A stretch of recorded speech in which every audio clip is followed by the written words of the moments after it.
this pattern is divided up into repetitions of 5. So every round I will show you the first 2 repetitions, and then you can go back if you need to see it again as you go through the rest of the round, and that will show you how to get through the whole round, because we're just going to do it 1, 2, 3, 4, 5 times all the way around.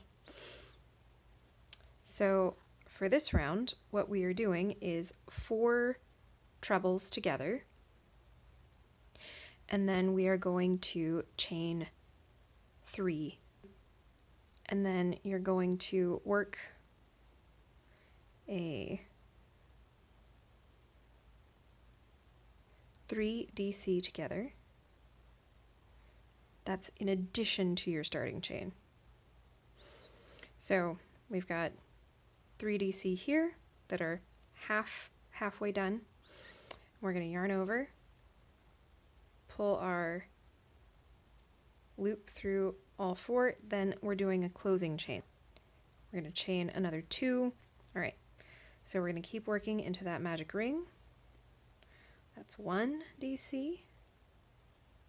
Here's 2 DC, 3 DC, and 4 DC. We're going to pull through all of them, close it, and chain 2. We have arrived at the final chain 2, and we're just going to slip stitch right into the top of that 3 double crochet together. We are moving on to round 2. I'm using this nice dark navy color. You should know that this round will be almost completely invisible. You can see it just a little bit here. So for every round after this, we're going to start by making a slip stitch with our yarn. We are going to start in any of these chain 2 spaces.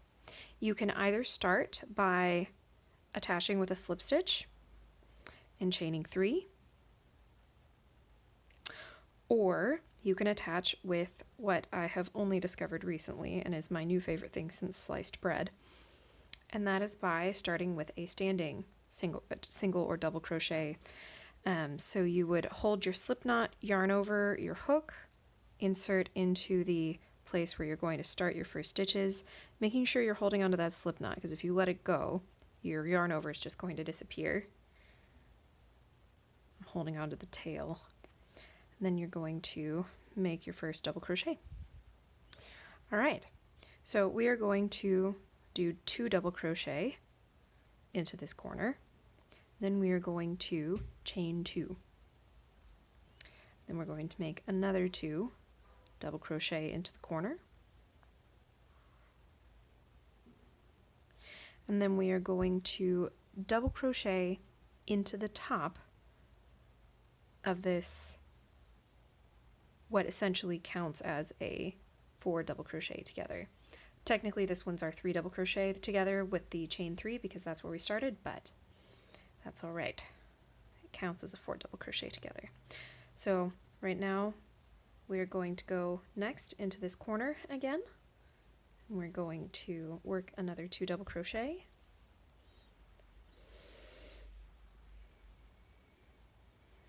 Chain 2 and work another 2 double crochet. And then again, we're going to go into the top of our 4 double crochet together there in the middle. Okay, I am working my final double crochet into the top of my 4 double crochet together. And then I'm going to slip stitch here into the top of my first double crochet. If you chained 3, that's either the top of your chain 3, or if you did a standing crochet, it's right into that first slip stitch.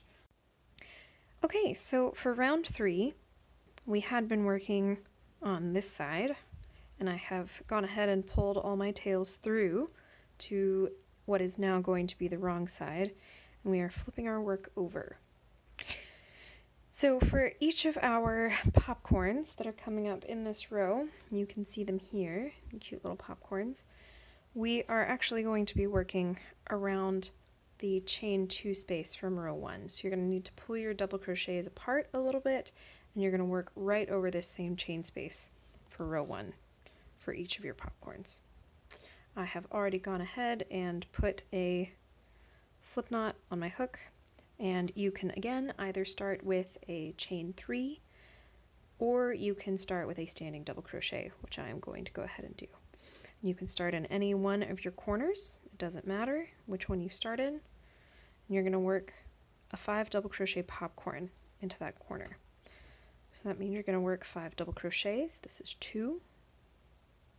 Oops. That is one of the hazards of working with a many ply yarn.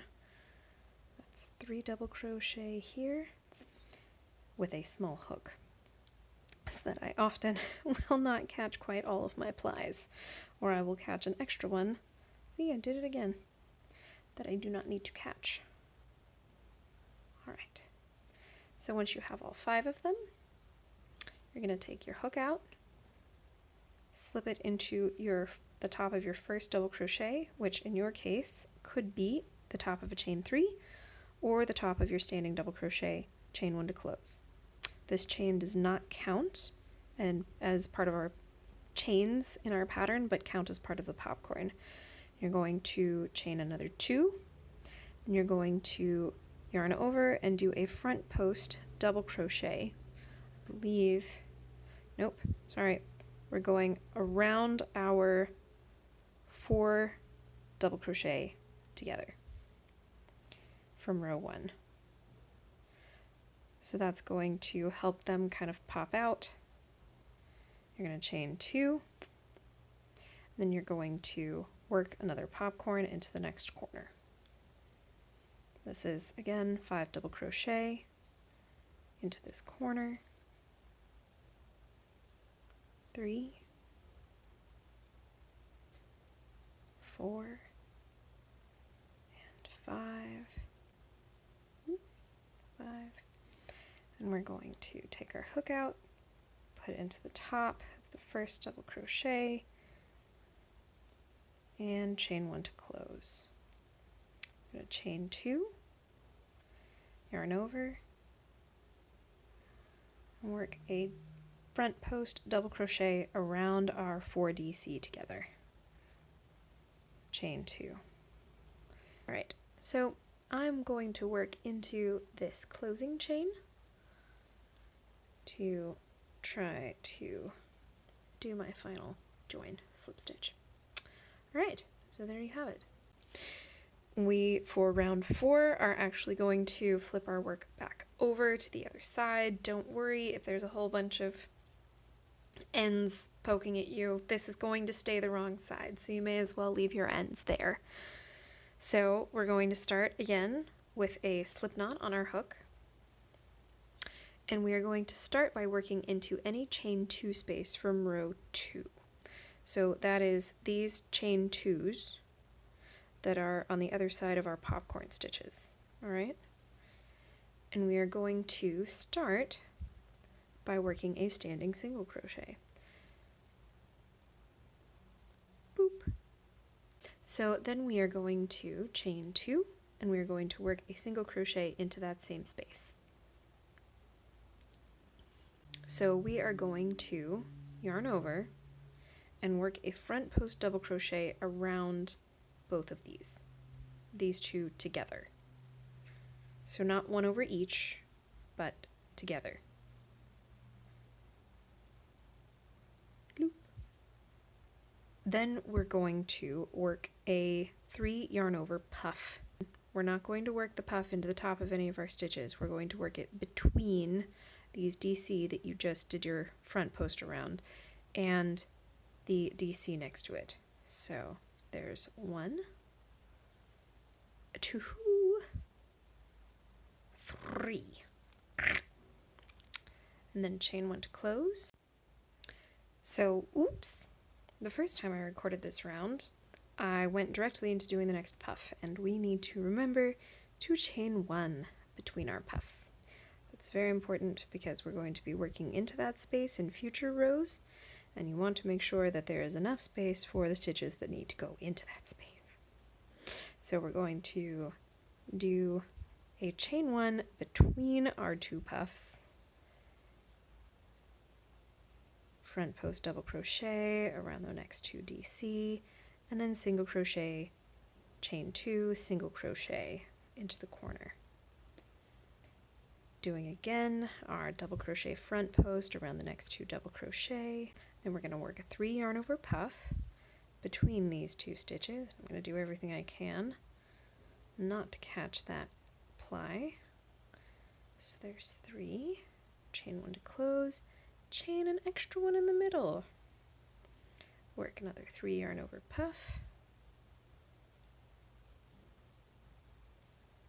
chain 1 to close, double crochet front post around your next 2 together, not individually, and then single crochet, chain 2, single crochet in the corner.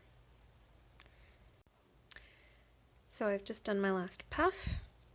I'm going to work a front post double crochet around these last 2 double crochet, and of course their tails because they're in the way. And then I am going to slip stitch into the top of my standing single crochet right there.